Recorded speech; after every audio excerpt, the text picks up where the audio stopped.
We still do 7 NUFC Matters show a week for free. But if you want to help support NUFC Matters, then there are a few ways of doing it. Hit the like button on each live broadcast and video. This helps the channel grow. Hit the subscribe button and select the all notifications bell so you don't miss a single show.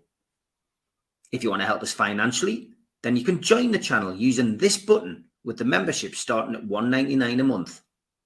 Or you can drop us a donation in the chat using a super sticker. We're also looking for sponsors. If you'd like your brand advertised on the flyers for the show and featured during the ad break, then email John at nufcmatters.com to arrange today.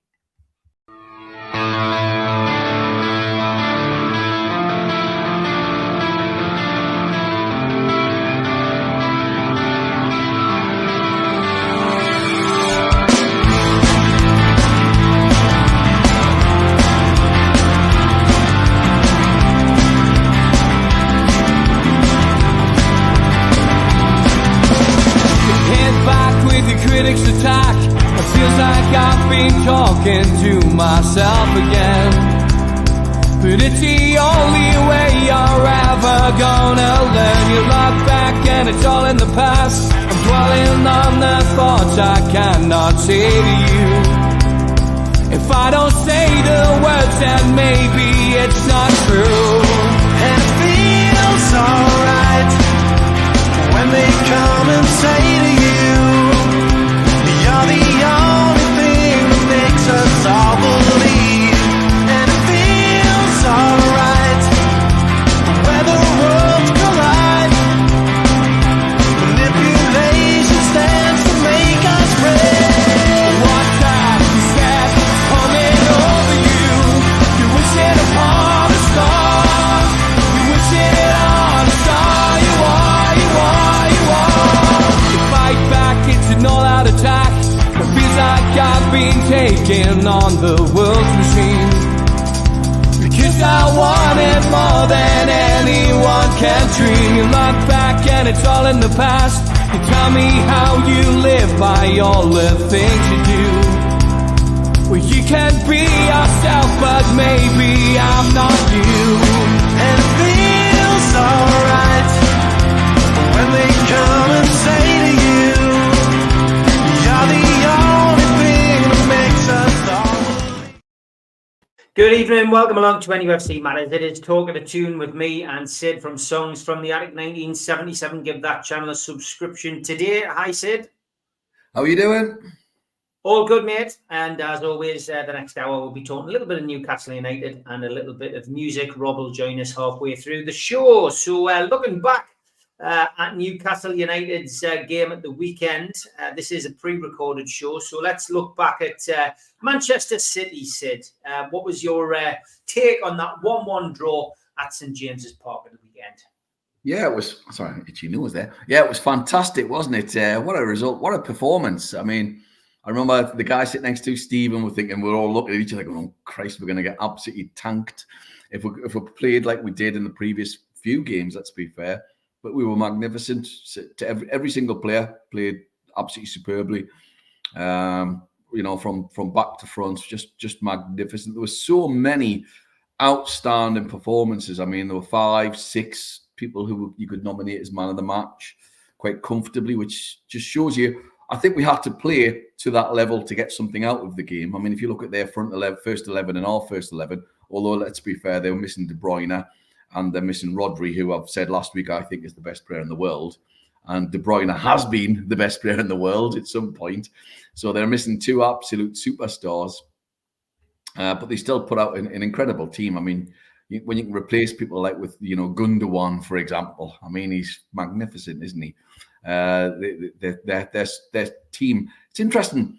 One quick comment before I talk about it. I was looking at their squad. And Guardiola doesn't have a really big, deep squad. He has about 15, 16 top players, of course, and then all the rest are kids who look like they're all superb as well, to be fair.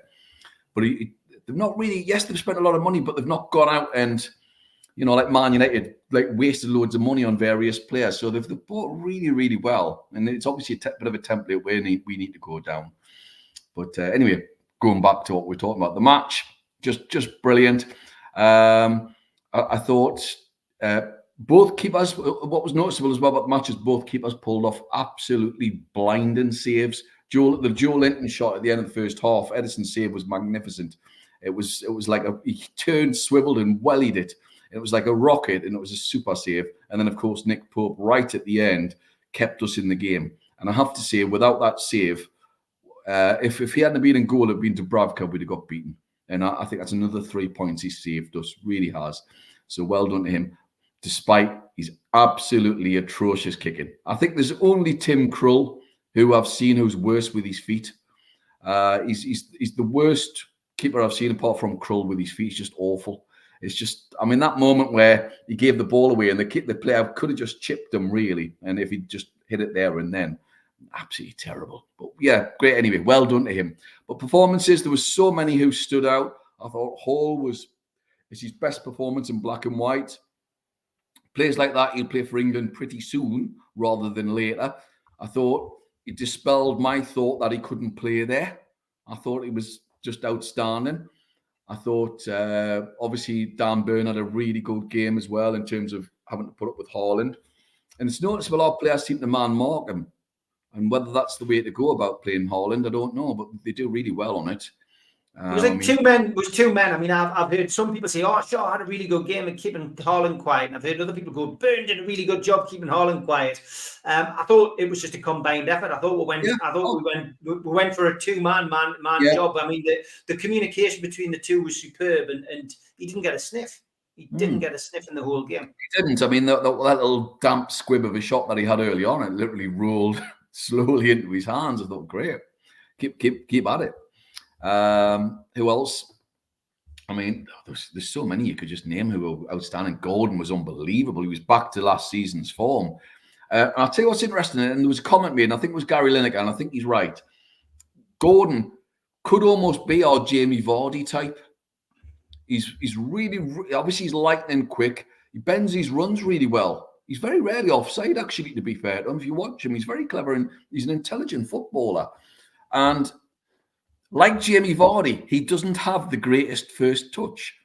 If he could finish like Vardy, then I'll be absolutely thrilled. And that would be another piece of armory that we've got where we can alternate it. Because, of course, our centre-forwards, both centre-forwards play in different styles. Wilson, you describe as an old-fashioned, almost Les Ferdinand-esque type centre-forward, the classic old number 9. And Isak is I still insist, is more of a 10. He's a Thierry Henry sort of player, isn't he? And he's not going to win aerial headers. He's not going to barge people off the ball. He's going to go past players with his silky skills. And you could argue if you then have Anthony Gordon as your other different type of striker, then that's something, in your armory, as well as the young lad that I'm hoping to see tonight, Will Asula, who looks. He looks really good player. But anyway, I digress. But Gordon, magnificent. The amount of hurrying and pressure he put on, the amount of times he won the ball or made Man City lose the ball with the press was outstanding. And we've not seen anybody really pressing like that for quite some time now. So well done to him. Bruno was a bit more on form. I thought he had a decent game. Who else? I thought Murphy was really good. First half in particular was excellent. And again, if we'd had a traditional centre forward, and then people might go, "Oh, he didn't look up." I'll tell you what, he put the ball in the area. If you had an Alan Shearer or a Les Ferdinand that had smashed the back of the net, he whipped in 3 great crosses, nobody there. Yes, you could argue he would look up, but he did his job. He did what was expected, what was asked of him. He whipped in great deliveries. I cannot fault him. I thought he was excellent. But my man of the match was Joe Linton. I thought he was just superb.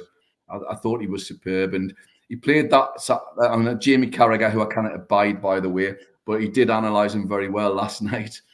And in terms of playing that hybrid, which Elliot Anderson played last year as well, didn't he, in a few games where he sort of covers the left-back position just in front of, goes into centre half and then goes into midfield and goes left. And I thought he was terrific. Yes, he gave the ball away a couple of times. Certainly on one of the occasions, it could have done with a shout because he had 3 players coming clanging from behind, and he could really have done with a shout. But I thought it was just tremendous. I thought his all-round game was excellent, and that's without him playing like that, we'd have lost because he just broke everything up. He broke everything up, and City were always a threat. As much as people might hate him, I thought Jack Grealish actually played really well. I know people harping on about him diving around, which he did, but I actually thought he played really well. And when he went off, I actually said to the lad next to us, and I know people are going to get slow at me for this, I would take him, but there you have it. I thought he played well. I did. I thought he caused a lot of trouble down the wing, and obviously create the goal. And people might say, oh, well, he only got done once, but once is enough to win a game in many occasions, isn't it, So I thought he played well. Yes, I hate the antics of rolling around as if he's been sort of thumped by Mike Tyson. But, I thought he had a good game. What was nice was Tonali, I thought, played really well. And the altercation between him and Tonali at the bottom was great to watch. It looked like they almost flung punches at each other. But I'll tell you what I liked about the whole thing was Tonali was like the old Liverpool team used to do with Souness and all that. If there was a bit of ruction going off, they'd all pile in. And it was very much like that. And he got involved and he's part of the team. He's not some individual anymore. He's a member. He's a proper member of the team now, and he bought into it. So I loved that. And I thought Tonali was very, very good. Second half in particular, that 20 minutes he had, he's superb. He's absolutely superb.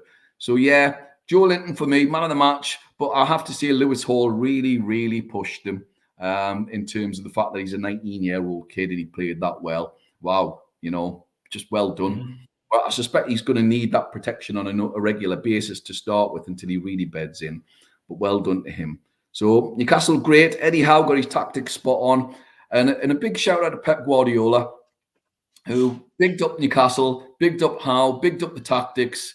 What a top manager. I think he made an underlying dig about Arteta, with regards to Pep saying, oh, Howe doesn't come out and say anything like sort of derogatory about what's going on. And you knew fine well what he's trying to say. So that was good.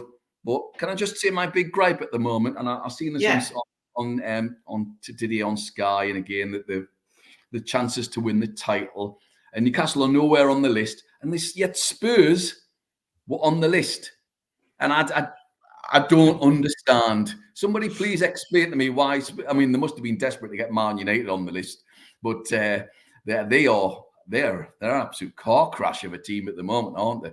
They are so far behind. We will win the title before Manchester United win the title. I am confident enough to say that.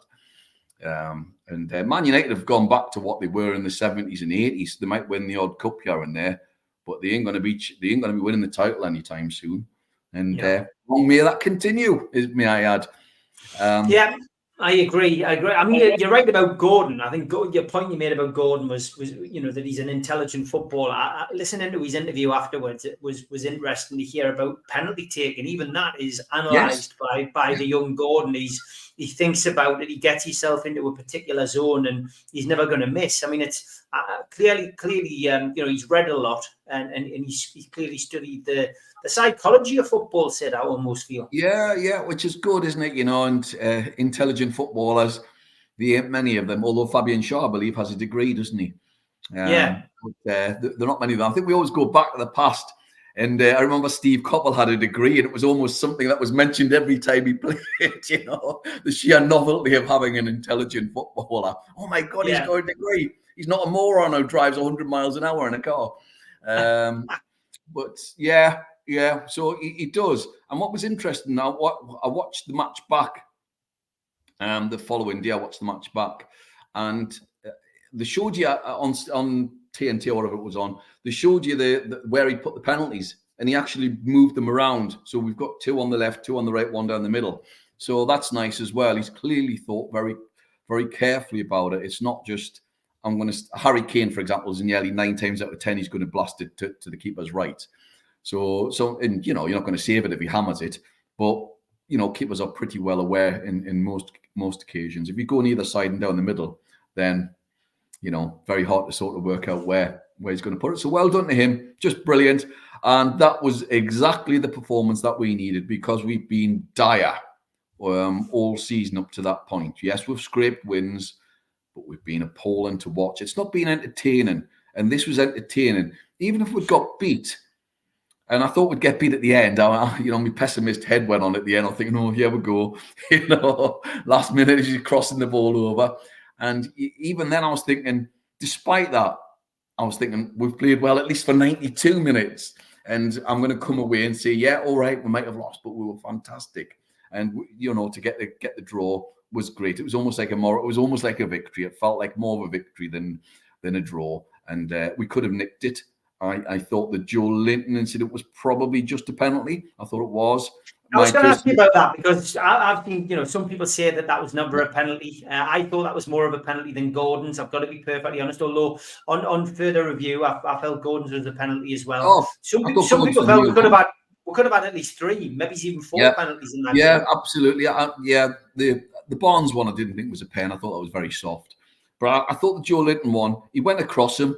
And I tell you what tells me it was a penalty. Keith Hackett on Twitter saying it was a penalty. And that's good enough for me. He's a proper old school and was an outstanding referee from up here, of course. Knows his stuff. Said it was a pen. Or penalty if you're Chris Waddle. And and it was a definite pen. It really was. I seen it and I watched it back and I thought, I think if the referee had given it, it wouldn't have been overturned. But I think the referee bottled it, unfortunately. And I think he had a pretty all right game, actually. Despite that, we've had some atrocious referees this year. I mean, was it a couple of games ago? It was just one of the worst performances I've ever seen. So we've had some terrible referees over the last year or two. The standard of refereeing, and I've been saying this a while now, the standard of refereeing in this country is it's the worst it's ever been. I can't remember a situation when it's been this bad.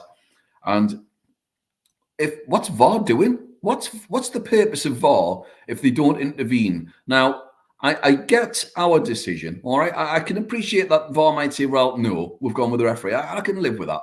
What I can't live with, for example, is, did you see the Crystal Palace Everton penalty? It was unbelievable. He almost 2-footed him in the box. Tarkowski would have got sent off. He was the last man there. So Everton would have been down to 10 men. They were getting beat 1-0. Crystal Palace would have went on 2-0 and would have won the game. And don't get me wrong, I'm not a fan of either. But you think, well, what's the point of VAR if they don't get involved in a situation like that, which was such a bad decision? Such a bad decision. I mean, I really don't see the point of it. It spoils the game, and it really is just killing the game. And I've already said before, I'd get rid of it straight away. That's why I'm not for the League Cup game tonight. No VAR, no having to worry. You can celebrate if the ball goes in and the referee gives it. And there's none of that. Oh, let's wait for a minute. Was he offside? Did something mysterious happen? Was there an invisible hand that just came in somewhere? So, yeah. Anyway, I digress. But No. Just bugs us at the moment. Those people who arrive at the ground a bit later wouldn't have realised, but we didn't come out to local hero sit. Now, this is a bit of a music show, I guess. I was going to mention it. I've got it written down. What is your feeling about that? I mean, local hero. It's I miss the clap song, mate, from back in the day. The old accordion at about 1:30 when we used to get onto the Gallagher for £1.50. But yeah, I mean, local hero became synonymous, around that period. Shearer was playing for Newcastle, of course, and this is the first kind of change that we've had for a long time. I'm a fan of it. I think I have to say, I don't get us wrong. I love the song "Hey Jude," but it's ubiquitous. It's played at every bloody ground. Get rid of it. It's a Liverpool anthem anyway. Have something linked to our area. Yes, by all means. I love the Ramones, so I'm more than happy to have the Ramones on it a bit earlier on. And they're from the northeast of America, so that's good enough for me. But AC/DC, great, Thunderstruck, or whatever you want to put on by them, fabulous. But I would definitely have that on. And I've been a big advocate now for having "Run for Home" by Lindisfarne on. I just think it's certainly at the end of the game, I think it's a great song. And I would have that on. It's, have something linked to the area. And yeah, that's my personal view. I would even have the old "Away the Lads" song from the 1974 Cup final. I don't know if you remember that. We had the single in the house. It was my first ever game that I recall watching, unfortunately. And it was just, I would definitely keep it. Get rid of "Hey Jude." It's played at every bloody ground. And what I love is when you watch certain games, certain crowds. Wolves, I think, have a couple of them have "Hi Ho Silver Lining," and it's great. I love it. It sounds fantastic. Another one has "Glad All Over." Is that Palace? Has got "Glad All Over"? Palace have got that. Yeah, and that sounds fantastic as well. Why can't we come up with something of our own? Whatever. But Blade and Races, though, Blade and Races, surely said should be a song that should be used. It should be one of the songs, without a shadow of a doubt. I have to say, I hate the version of Blade and Races they play at the match. They've got two versions of it. They've got this version at the minute, and then they've got this really awful slow version. Just put the proper old version that they used to have on, with the guy singing with a proper hardcore Geordie accent. It was great. Just put it on. So I would definitely reintroduce the Mark Knopfler song, without a doubt. It has to be on. It's just daft. Why I Man's I was just about to say that, which is a great song. It's a great song. So without a doubt, put those on. Put songs that link to the area just before the match, and certainly at the end of the match, as I say, for me, it would be the Alan Hull, the Lindisfarne tune, "Run for Home," which is just superb. And of course, it links to the idea of going home then. But the Long Sounds, of course, used to get played quite a bit. The Blade Races, the opening to this show is a great song that you could put on beforehand, isn't it? And that would link in nicely as well. Yeah, definitely. But they did a great version of the Blade and Races for the Sir Bobby Robson Foundation, which used to get played. Derek Lambias saw an end of that, though, unfortunately. But I mean, is Rob Byron still the stadium announcer? I've got to be honest, I didn't pay much attention on Saturday, so I don't think it's changed. It sounds like the same voice. I know for a couple of games he must have been on holiday, but maybe Rob is back. So it'd be interesting to find out what things like the Jam and that on his half time and stuff like that. So it's all very Dylan. He's played. Rob Byron's always been, very good at judging the audience. But I would always think as well with stuff like that that other people will certainly have a say. I don't think Rob Byron will have carte blanche to play what he wants. I would always think that he would probably be under the guidance of another or others. Can I just add, though, the fact that they had Mark Knopfler up last season, towards the end of last season, with a new version of Local Hero, then that would seem a real oversight, wouldn't it? To forget it, or to say, well, we're just going to get rid of it. That just doesn't make any sense at all. And it is part of the tradition. And let's be honest, we're all quite, as fans, we're all very sort of, hung up on our sort of match day rituals. Certain pubs that you may go to before or after the match, certain clothes you may wear. You might have your lucky socks on or your lucky pants on or whatever it might be, or walk a certain route. We've all done it. And there's certain rituals that you have. Coming in Local Hero is one of those, and that the players expect to hear as well. So, and it identifies with us. It's who we are. So, absolutely. Maybe what the club should do is put out like a top 10 to season ticket holders and members, and just say, give us your suggestions. Put your suggestions in. Any other suggestions, we'll consider it. And what song should we come out to? But I genuinely think we should find something, as I say, genuinely Geordie, genuinely ours. And I think there's a few contenders we've already mentioned there. But Sam Tyne there as well. I love Hypersonic Missiles is a great song. With how that fits in, I'm not sure. But he's got plenty as well, hasn't he? Or just write one. Yeah, we've got loads of stuff, and it'll be interesting to see how that pans out. Was it an oversight? Was it just something? Was it dipping the toe in the water? Was it a mix up of CDs? Or was it downloads? Who knows? What I don't know, but if they want to do a Beatles one, they can always do "She Loves You" because it was written in Newcastle. So good point. Good point. Just want to, before we move on to the ads and then the music and bring Rob in, Darren Eales, big announcement last week, of course, that he'd been diagnosed with a chronic form of blood cancer. That was it. yeah, very, very sad. Yeah, really, really sad. And obviously, we send our condolences and hope that he pulls through. You know, like everybody else, we hope that fingers crossed everything works out for him. Nothing but good wishes from all the fans. Let's be honest. You know. So yeah, I've got nothing more to say apart from just good luck, mate. You know, fingers crossed. I thought he came up with one quick point. I thought he came up with a great interview afterwards when he announced it, and he talked about the fact that his family's going to stay in Newcastle and all the rest. I thought that spoke volumes. That was lovely to see. That was really nice. I thought, yeah, good man. You know, good man. Well done. So yeah, good luck. Yeah, good luck. Good stuff. Okay, we will have a quick ad break. We will be back after this. A big thanks to all our sponsors, Skips and Bins. You can find them at skipsandbins.com. Contact them, www.skipsandbins.com/contact. Say hello to low-cost waste disposal with pay-as-you-go and contract waste management. A big thanks to Mr. Vicky's Sauces, handmade in Cumbria. Their website, mrvickies.co.uk. Telephone 01768 210 102 or email info@mrvickies.co.uk. Thanks to our NUFC Matters fanzine sponsor, United Group Travel. Travel and Tourism Award winners 2024. There are no strangers on our tours, just friends you haven't met yet. All excursions included, 3-star plus quality hotels, no interchanges, a 2-crew driver and courier.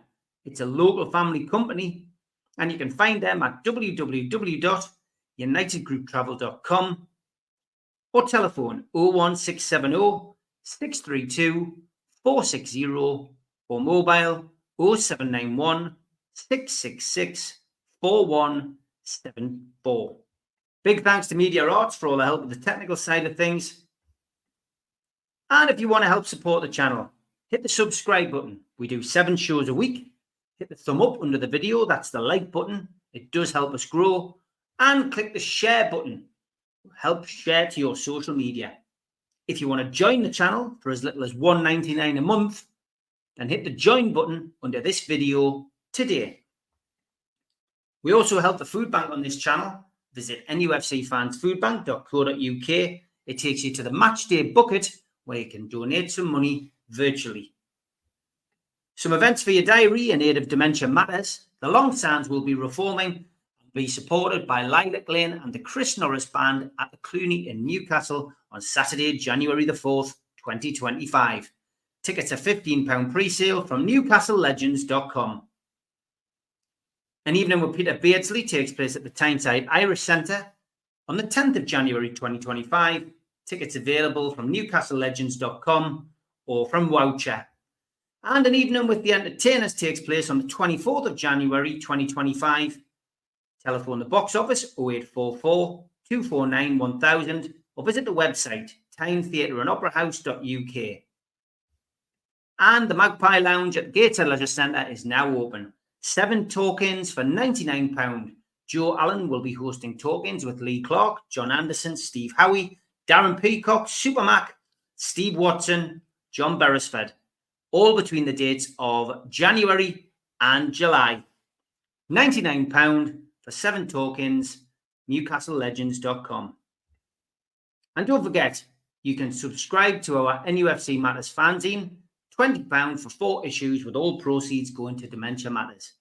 If you live overseas, it is £50 for 4 issues. To order now, go to newcastlelegends.com.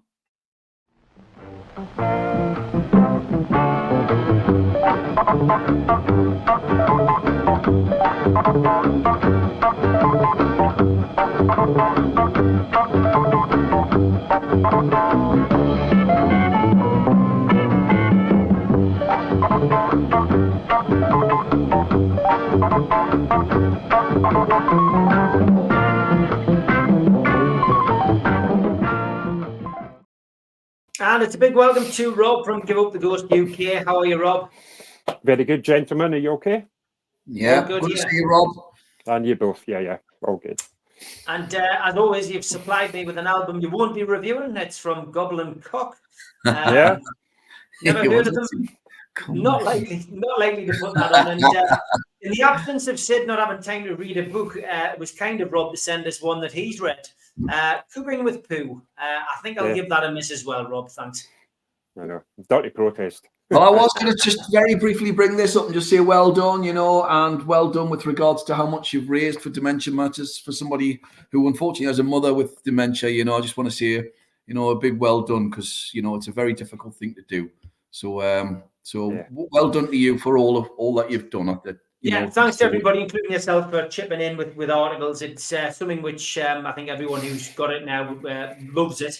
Really enjoyed reading the articles, and we will have a final total. We did donate £2,936 to the dementia charity. They were over the moon about that, but there is more in the pot because we have sold the remaining ones. So I will come up with a final total and announce that on the Amigos on Friday. But over to Rob. Which album are you bringing us today, Rob?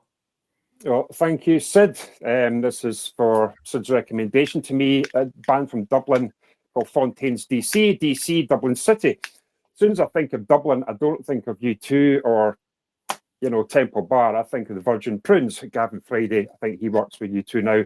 Really, really good goth post-punk band.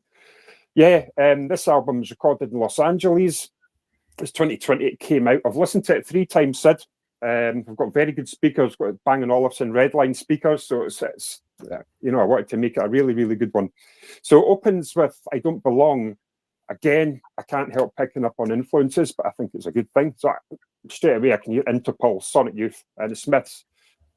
The bass and the drums on this album is absolutely top drawer.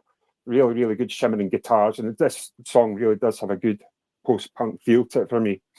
You've got Love Is the Main Thing. Again, I love the drum opening on this one. It's very unusual. So it reminds me a bit of a train track, sort of a train going along the line.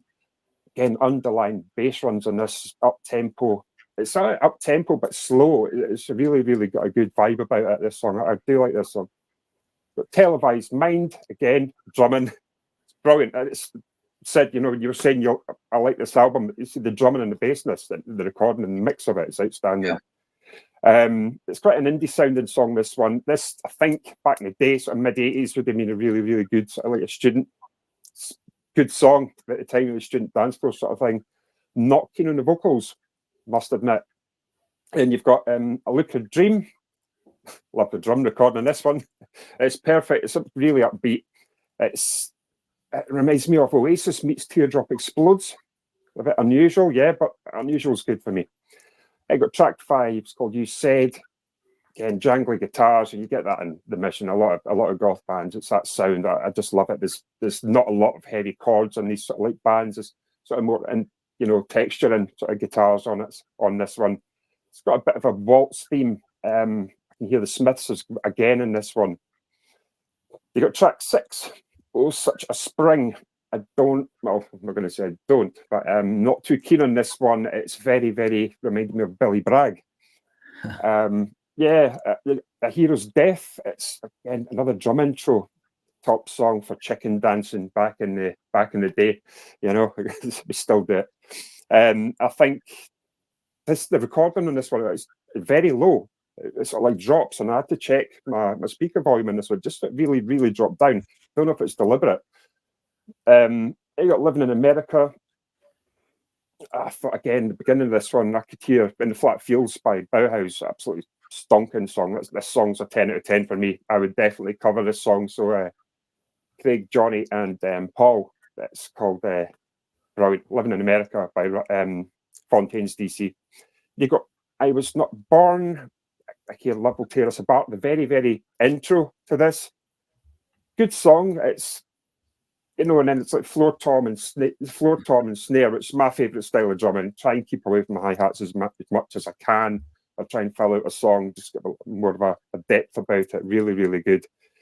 Again, if that was played in a club, the dance floor would be messy. There'd be a lot of chicken dancing on shoulders and, changing light bulbs, as they say.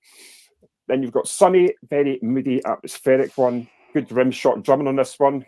Guitar and it reminded me a bit of Twin Peaks, if you remember that programme. I think that was in the 90s. Yeah, just part of it. It just reminded me of it, but it's a good thing. Then you've got No, again, it's just like a moody ballad. The end song, it's just, I just wish a lot more bands would just put a bit more, leaving you wanting more at the end of any album that they do.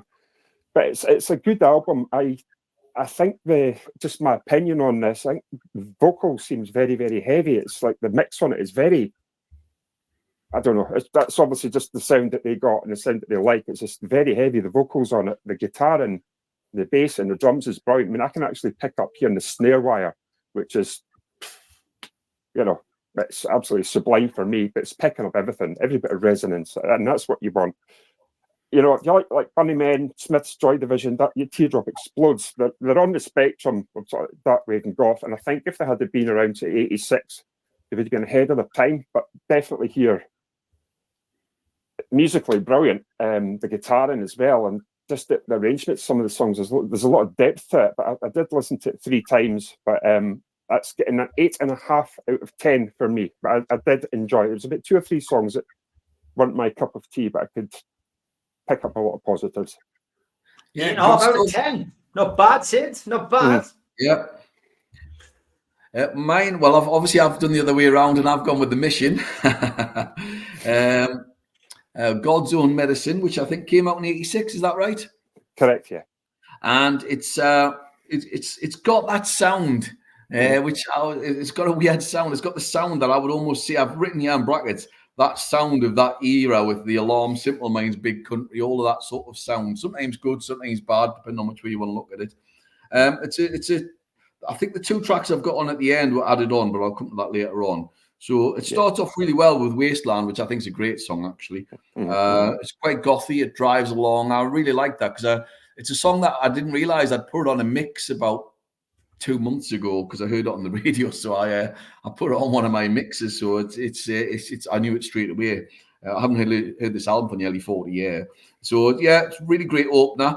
Burning Bridges, I didn't like. I just thought the acoustic sound is terrible on it. It's like he's literally plugged some semi-acoustic into a desk and he's just got this twangy sort of acoustic sound. So it's spoiled it. It sounds a bit like Echo and the Bunnymen as well, I've got written here. I've written okay song. My favourite song on the album is third one, Garden of Delight. I thought was excellent. I love the strings on it. It's got like a Susie and the Banshees feel. That wouldn't have been, any that could have easily been on like Kissing the Dream House or something. It's a super song. Really, really good song. I think the production on it's fantastic on that song. Stay With Me is another song I've written here, another Susie type of song. It's got that feel about it. It's a good song. Blood Brothers, I've written a very good song. It's excellent. I love the drive on it. That really, really works. I like the guitar on it. I like the whole feel about it. Let Sleeping Dogs Lie, I've written starts off like a James Bond type of song. You can almost imagine sort of Shirley Bassey or somebody starting it off. It's not bad, and then it changes and then goes back and forth. It's a pretty decent song. Sacrilege, I've written terrific opening. It's almost like a metal opening. Yeah, it's got a sort of metal type riff. It's a very, very good song. I'm not a fan of the next 2 songs, Dance on Glass or The Dance Goes On. I was not a fan of those 2. I've just written okay and not bad. But Severina is fantastic. It's got like a Zeppelin. There's like a little Zeppelin sort of guitar riff before the whole song starts. I'm trying to figure out what song it sounds like. And then the song kicks in. It's got a fantastic chorus. I've got in brackets, probably along with Gone Delight, my favourite song on the album. I think it's a terrific song. That was originally the last song on the album, wasn't it? Yes. And then they put the 2 bonus tracks on. Yeah, I went to the stream. Yeah, I didn't think they needed to be on, to be honest. Love Me to Deaths, again, got that horrible acoustic sound, but it was all right. And Island in the Stream's a good song, actually. It's not bad. So probably 3.5 stars. The production is just awful, I thought, at times. Yeah. It's that acoustic thing. It just, if they remixed it or he put a decent bloody acoustic guitar on, and if they remixed it, it could sound really good. But it's very much of its time. But not bad. It still works out as a very good album. 3.5 stars. So yeah, good stuff. The 2 songs. Nice to hear again as well. Some really great songs. I thought Severina was just fantastic. Well, that's Julian Reagan backing vocals from All About Eve on that one. Yeah, but do you know that album was Sisters of Mercy's second album? No. Yeah, that's it. Then they were both the two bands. There was two sisterhoods. Andrew Eldritch released a record on Merciful Release. That whole album was the Sisters of Mercy's second album. Right. They went to court for it. There was but there was. That's mental. If you listen to like Garden of Delight, these sort of songs, if you listen to Sisters demos, they're interesting, very interesting. Blood Brothers is about Ian Astbury. Right. When the Cult took the Mission on tour, there was a bit of a scandal at the time. Because the bass player stood in for the Cult for a bit as well, hasn't he? And the Alarm. So Craig Adams, Speed of Destiny as well. But see, I just want to show you something, Steve. You know how you do a lot of work for others, and you're always thinking of others. So I did ask you what your favourite Newcastle badge was. So I made you something on vinyl. Oh, wow. Oh, fantastic. Very good, mate. Thank you very much. Sid's one will be on display. Sid's one will be on display next week in the next show. So I'm doing a wee one for you. And you can't buy these, bespoke. Yeah, fantastic. That's excellent. I do want to. I've meant to use this for the last few weeks. Rob sent me some drummer jokes, Sid. So here we go. How do you know if a drummer is at your door? The knocking speeds up. Why did the drummer join the band? Because he wanted to hang out with musicians. Yeah. What's the best way to confuse a drummer? Put sheet music in front of him. What do you call a drummer without a girlfriend? Homeless. And what do you call a drummer in a three-piece suite? The defendant. How do you get a drummer off your porch? Pay for the pizza. And how can you tell at the stage is level? The drummer drools out of both sides of his mouth. There you go. Drummers are the hardest members of the band to get. Honestly, having been in bands for over 40 years now, drummers by a country mile are the hardest members to get. If you've got any music site, drummers are nearly always in 10 other bands. Absolutely nailed on.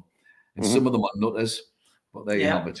Got to be mad to be a goalkeeper and a drummer. Rob, thanks very much as always for joining us. Give up the Ghost UK. Join that group on Facebook to find out where his Magnus called him out as well, didn't he, yesterday? I watched the show with regards to his review from the Icelandic band. I'll do Sigur Rós in some weeks' time because I'm a big fan of them.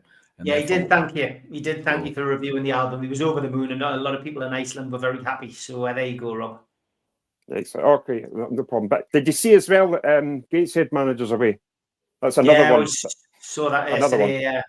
Gateshead can't have much money, Rob, which is the sad thing. I think at the end of the day, money talks, and I think that when an offer comes in from a bigger team, that's when the manager goes because he's got to think of his financial situation. It's not always about ambition; it's about the finances. And I think until Gateshead get a takeover and a big owner coming in, I think they'll always be in that position where they're a stepping stone, which is sad, really. As a Gateshead lad myself, there's nothing more I would like to see than Gateshead, back in the league. I think it would be fantastic to see them back in the league. Yeah. But I'm sure your next manager will be a good one, and hopefully carry on the good work, Rob. We will see you next week. Thank you. Take care, man. See you, Steve. Bye-bye. See you later. Bye-bye. Great to have Rob on. He'll be back next week.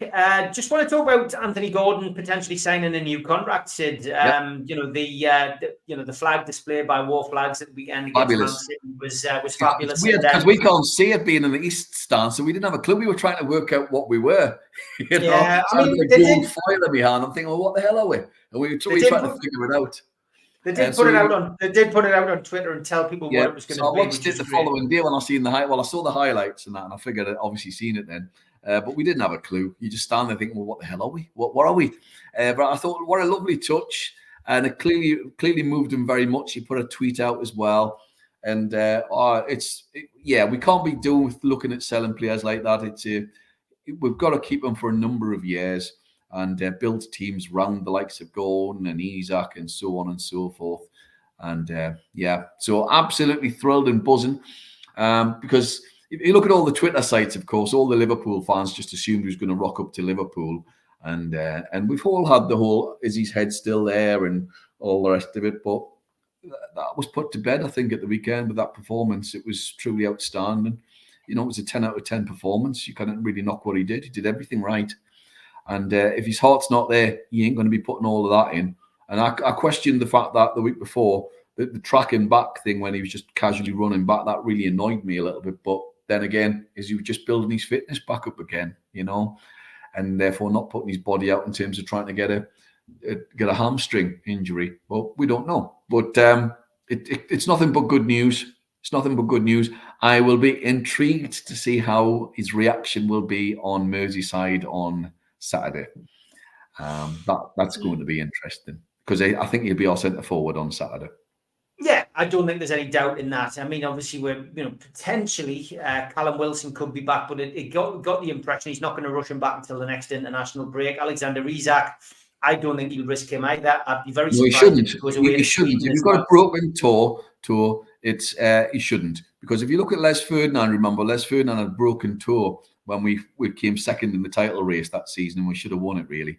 And I would put a big strong argument was down to two factors. One, Rob Lee stopped scoring at the end of November, and Les Ferdinand's goals dried up because he had a broken toe. And people might harp on, but you try and play football with a broken toe, like a big toe broken. Try and play football for 5 or 6 months doing that. Oh, dear me. So they should just leave him be, let him have 3-4 weeks, however long it takes, get the foot right, and then bring him back, and don't rush him back. That's why I thought it was weird playing him the other week when he broke his toe. Don't play him. Just get him. That's the whole point of the fitness guy, surely. Advise them not to do so and just let him get back again and let him get his fitness back. So, yeah, couldn't understand it. Yeah, we don't want to go back down that route of having bad injuries and a long injury list. Clearly, whatever they're doing and whatever they've done to change things, there certainly seems to be working. And I guess the interviews we're hearing about fitness and that, there has been a bit of lethargy, there has been a bit of tiredness, and that's come from games being played over the summer.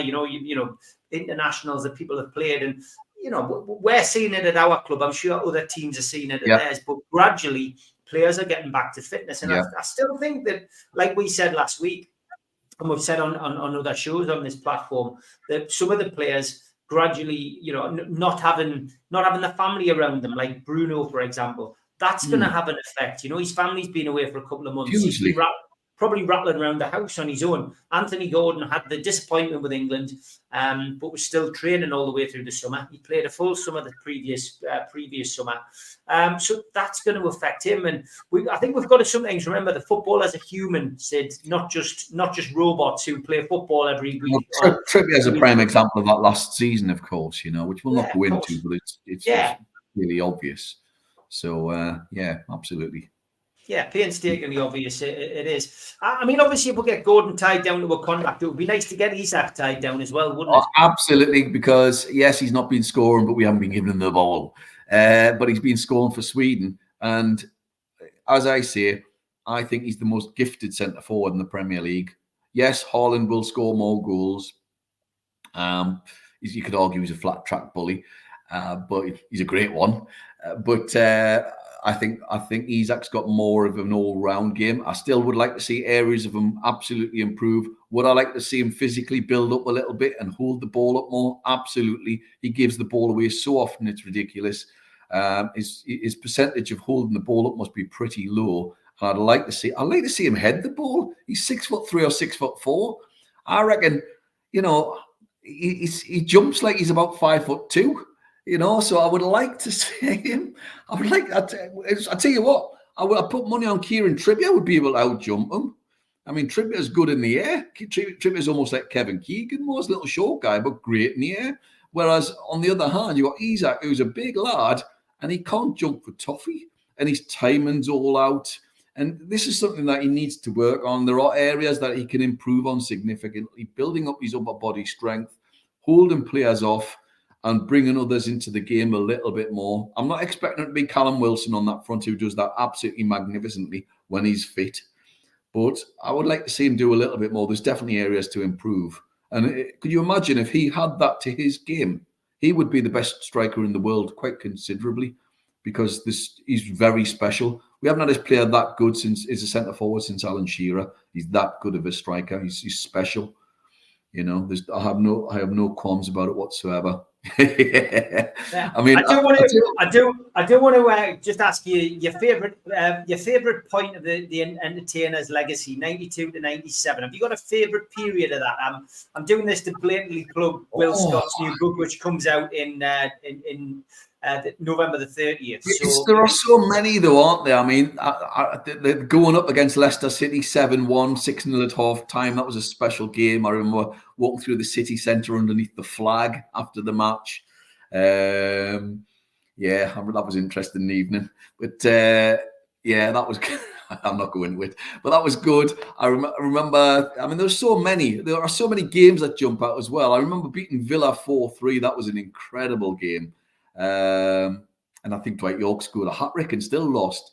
The 4-3 against Leicester City was one of my favourite ever games. That always jumps out. I think, funnily enough, was Keegan still there when we beat Wimbledon 6-1 and Ginola tore them apart, and it had Vinnie Jones in goal. That was it. That was a great. That was a great game. That was really memorable. There's so many, and then of course you have the painful aspects of it as well. So it is a quite rounded sort of thing. I just wish we'd kept him longer. You know, I think we'd have won something if we'd kept him a bit longer. And we've all done this as well. Or if we'd got Bobby Robson straight in at the time and not spun him a yarn and have Freddie Fletcher or whoever it was go out and speak to Dalglish behind at the same time, he would have come there. And then I'm pretty sure that was the case. I didn't know that until John Gibson was talking about the fact that he found that out. So I was always under the assumption he was going to hold his contract out and come at the end of the season. But that, again, just quote what Gibbo said, that was the case. So that was such a shame. But he's my favourite manager without a shadow of a doubt. Without Kevin Keegan, we wouldn't be the club that we are now in terms of the whole transformation, the building of the club and the fan base back up again. The fact that we almost went down to Division 3 as it was, I think, at the time. You know, it almost had the Hollywood ending, but we didn't. But it was just such exciting football, and the city was alive. And I think you could see that on Saturday after the match. The city was alive coming out of the match. Yeah. We've all experienced it when the city's just flat. I mean, the match actually, funny enough, was flat, but coming out of the game afterwards, the city was bouncing again, and it was bouncing. And the football, the city revolves around the football. The city's always revolved around the football. Way before my time, George, I'm sure, will say exactly the same. The city revolves around the football, and it always has, and it always will. And when it's going well, I don't think there's a more exciting city to be in. I just think the place it bounces. There's a certain feel to it. Obviously, we've got like 100 odd bars within 100 yards of the ground. Something crazy like that. We've got the most amount of bars. And it's a fabulous atmosphere to be in. When we're doing well, the city does well, and I'm sure the city's redevelopment under the Rubens, and I suspect the Saudis as well, will take off again over the next few years. If you look at what's happened to Manchester under the city owners, Manchester's suddenly gone from being an all right city and lovely in parts to being really probably the second city in the country now, and it's no longer Birmingham. It's certainly, in terms of to live in Manchester now, it's really, really expensive. And financially, it's really, the economy's gone through the roof there. And I'm sure the same effect can happen to Newcastle as well. So, yeah. Okay. Well, if you want to pre-order the book and help the Dementia Matters Centre, then please do go to newcastlelegends.com. It's $13.99 plus postage. And the first 200, there'll be a donation to the Dementia Matters charity. We're hoping to raise £1,000 from that. Lots of people supported the fanzine, so please support the book. Slightly cheaper, this one, but over 30 interviews in this book. I conducted most of them, and they're fantastic interviews. And we get everything in this book from the very early days of Keegan's arrival, and the battle to stay up, the wonderful promotion season, and then we get everybody's answer on why they thought we didn't win the league. Why didn't we win something? Can I add one quick comment, Steve? Yeah. Because one of the other things that stands out is the moment Keegan left the first time. as well. I remember being in the car with my ex-girlfriend, oddly also called Karen, same as my wife. And I remember she was driving along at the time, and I almost burst into tears when it came on the radio that he'd walked. It must be about 92, 91, 92. And I was devastated, and obviously came back. But it was that was a really distinct memory, because you knew what he was going to do. You just knew what was happening, and he gave it the whole "it's not so, it's not as it said on the tin" statement. Is that in the book? I don't know if that'll be in the book. But it is. It's in. Yeah. There you go. Little plug for you there. Then there you go. Very good. Very good. NewcastleLegends.com, $13.99. Get it ordered, and why not order one for somebody else and buy them for Christmas? Okay, the Magpies return to Premier League action on Saturday when they make their final scheduled visit to Goodison Park for a meeting with Everton. Of course, they are changing grounds. It's a 5:30 kickoff. It's live on Sky Sports. Early team news as far as Everton's concerned: Chimetti, Broja, Coleman and Patterson will all miss this game. Everton have started the season with 4 Premier League defeats. Sean Dyche's side picked up their first point, though, with a 1-1 draw at Leicester. And then they got a victory against Crystal Palace at Goodison Park last weekend. Mark Gahey getting the consolation, of course, for Crystal Palace. Referee for this weekend has been announced. It is Craig Pawson. It's his second game of the season. The South Yorkshire referee. He was in charge of the opening day game over Southampton, where he showed Fabian Schär a red card. Pawson had also been allocated the Carabao Cup game at AFC Wimbledon, but wasn't retained when the game was switched. VAR is Chris Kavanagh. And just an update as well on the trains going to the ground. The 2106 Liverpool Lime Street to Newcastle service will terminate at York. An additional York to Newcastle service will depart, but not until 7 minutes past 11. There is no connection between the two train services. If you're travelling between Liverpool and Newcastle, you should travel on the earlier train services to complete your journey.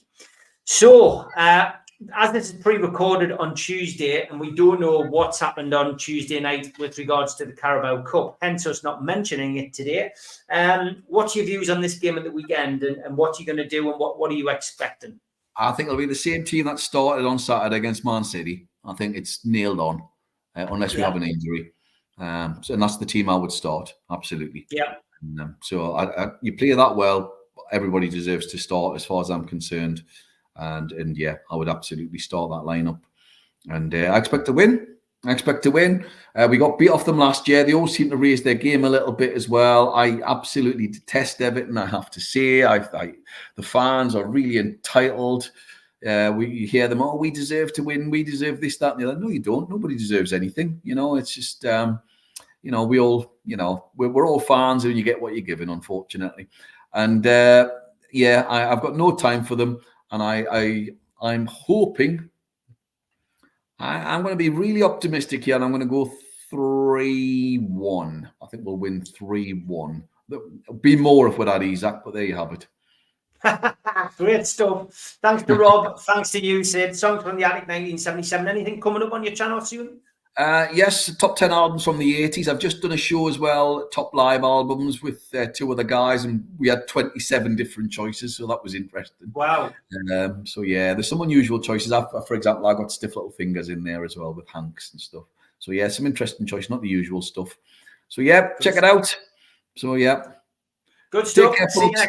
See you next week, mate. Take care. Bye-bye. Bye-bye.